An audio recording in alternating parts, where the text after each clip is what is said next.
September 2007, and some guy no one's ever heard of before called Thunderfoot starts making videos critical of creationism. The series is instantly recognized as nothing but vile, intolerant hate speech of a bigot. It's just creationophobia.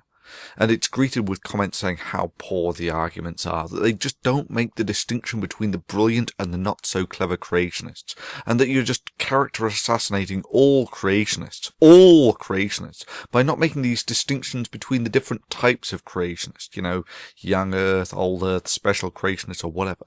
And that the video really does just reveal nothing but intolerant bigotry that's unworthy of respect. Oh yeah, that's right. No, they didn't. They found the video entitled, "Why Do People Laugh at Creationists?" funny. Apparently people were just not bothered that I wasn't making the distinction between the different types of creationist, or the vile and unnecessarily bigoted hate speech suggestion in the title that they should be laughed at. Similarly, groups including Scientology, Catholicism, Creationism, Islam, and of course Christianity, indeed all religions, have been subjected to criticism on this channel. All really without so much of a peep of this sort of generic and empty criticism, this no true Scotsman fallacy, or just filling up the comments with keywords like hate and bigot and exophobia and so on. And really, just to hammer home this point, I first addressed Islam back in March of 2008 in Why Do People Laugh at Creationists Part 21. That's over 2 years ago now, and I basically used the exact same arguments that I have used recently against Islam, every single one of them, without really so much of a peep of these empty criticisms. Now, I had seen one or two of his videos about Islam, and sure they were of comparable intellectual merit to his creationist videos, but this is to be tempered with the fact that Islam has a very low bar for what counts as hate speech. Indeed, this appears to be something that they have in common with Scientology, in that any criticism of Islam or Scientology is deemed as evil hate speech by their followers, and they are instructed by their religion that the only person who could say such things about their religion must be a child-abusing murderer or some other delinquent of some sort. So, we have more criminals here again. Yep, job market rejects, drug addicts, criminals. Hi. We don't need crims here. We're back. Why do you attack Scientology? Because of the criminal activities of your organization? Good point. Criminal activities. What are your criminal activities, Mark? Because that's why you're here. You've got your own criminal activities you want to hide. Let's spit them out, Mark. That's all you're here for, to hide your own crimes. He's afraid of being found out. He's afraid. He's absolutely afraid. It's a terribly difficult way to hide. I mean, I've done a poor job of hiding coming out here. Spill it out.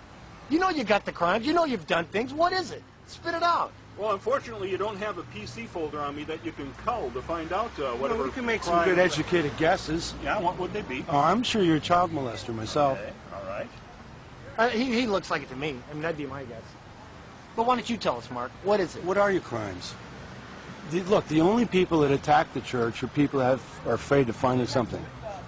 Such intolerance to criticism is incompatible with a free speech which is central and vital to the success of our civilization. A quick lesson on history.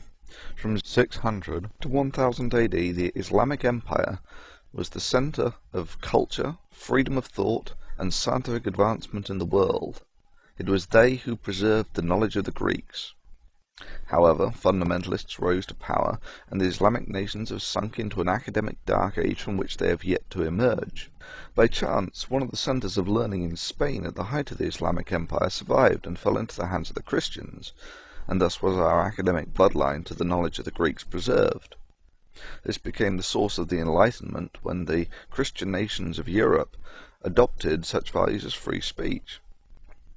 It was not that Western nations were born out of Christian values, such as slavery, burning witches, stoning adulterers, etc., but the Christian countries adopted what we would now describe as Western values, which led to their success.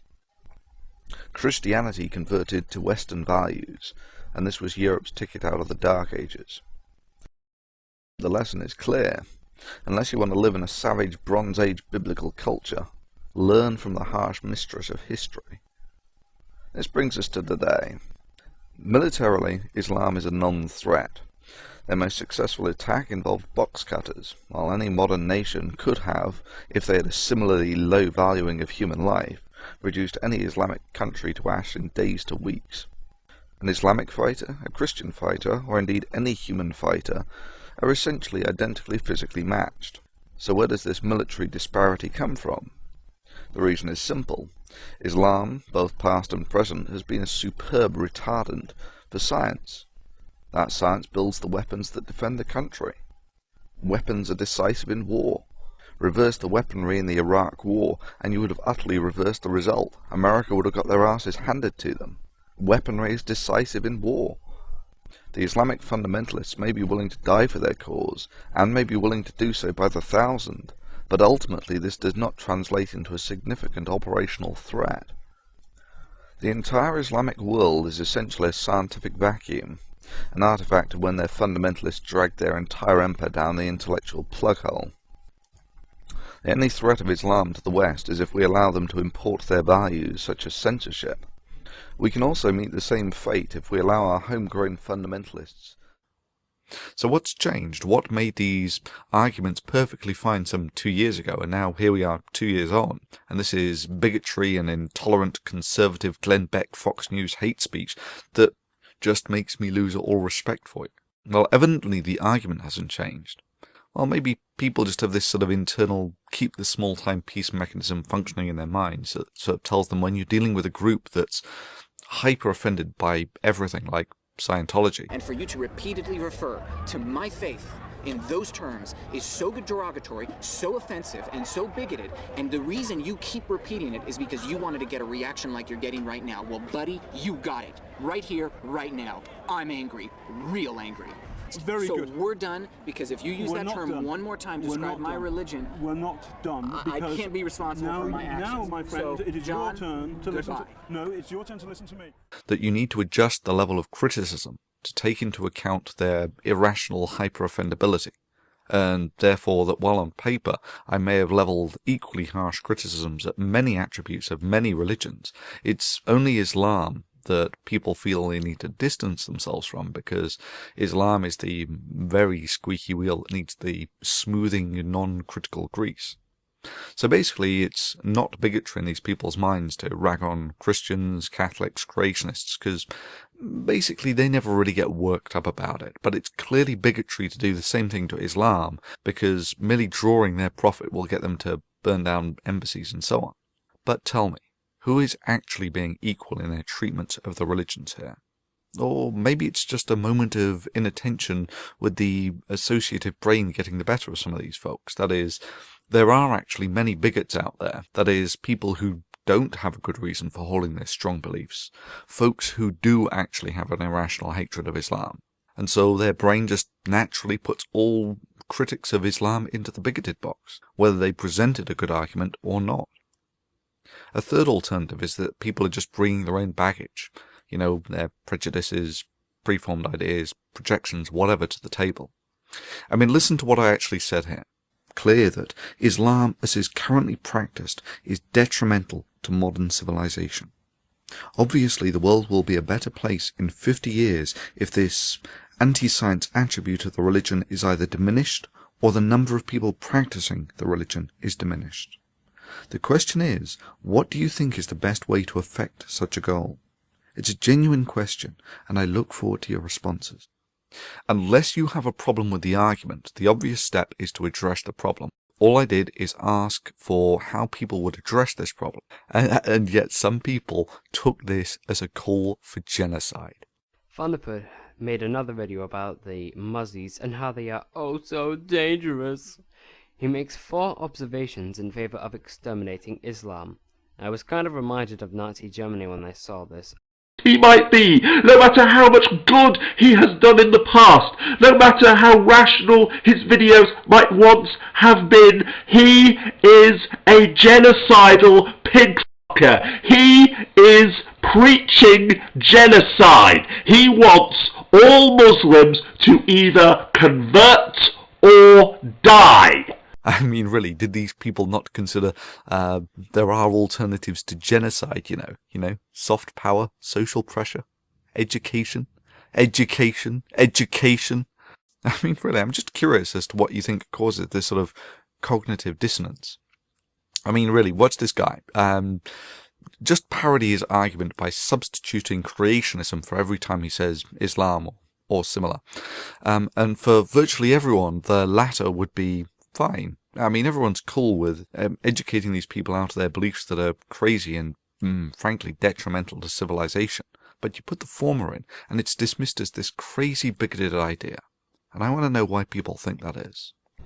I'm not an expert on the Islamic world, but you have no idea, if you say things like you've said, Thunderfoot, just how central Islam is to Islamic societies and the people who live in them. It is completely and utterly inextricable.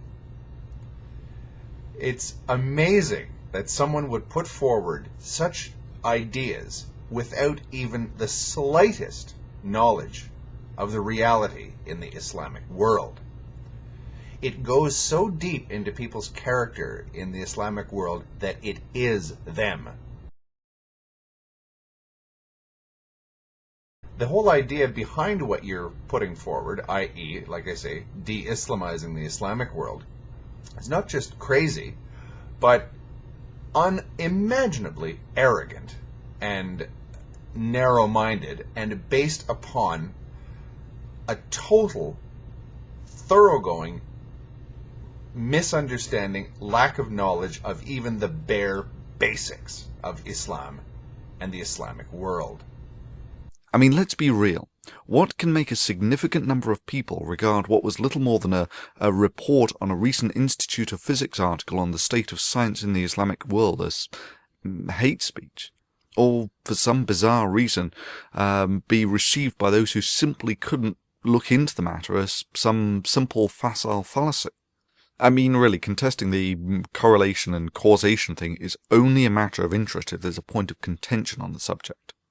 I mean, when someone says that smoking causes cancer, how many people would regard just simply saying correlation doesn't equal causation as a killer argument for dismissing all the evidence on the subject? Well, apparently many of the people who actually watched the video. I mean, why would such people bother sullying their minds with actually reading the article where it's explicitly spelt out that such places have cultural problems with science, which directly leads to their underperformance? So why? Why do you think it is that people feel a stronger need to defend Islam or to distance themselves from, to be quite honest, what is a perfectly legitimate criticism about the religion's lousy track record in both its ability to contribute to the growth of knowledge or its strong overall underperformance in the academic world? It really doesn't matter how you phrase it. Or indeed its uncanny ability to field angry mobs as a massively inappropriate response to, say, someone drawing cartoons. Put simply, it's not that I am unnecessarily harsh in my criticism of Islam.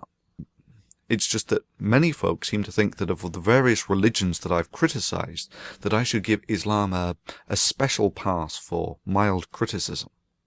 And I want to know why.